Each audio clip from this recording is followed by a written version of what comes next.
சட்டவிரோத கோயில்களை இடிக்க நிதி திரட்டுபவர்களுக்கு எதிராக ஸ்லாங்கூர் ஆட்சிக்குழு உறுப்பினர் பப்பா ராயுடு கடுமையான எச்சரிக்கை விடுத்துள்ளார்.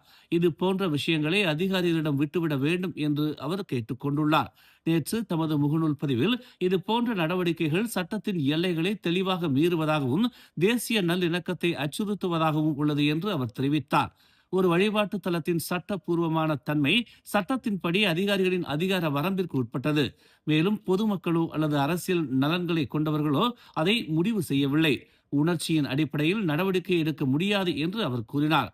சில தீவிரவாதிகளின் வேலையாக கூட இது இருக்கலாம் என்றும் வரவிருக்கும் மாநில தேர்தல்களும் ஒரு காரணமாக இருக்கலாம் என்றும் அவர் கூறினார். மேலும் செய்திகளை தெரிந்து கொள்ள தமிழ் மலர் இணையதளம், தமிழ் மலர் செயலி மற்றும் மலர் டிவி யூடியூப் சேனலை வலம் வாருங்கள்.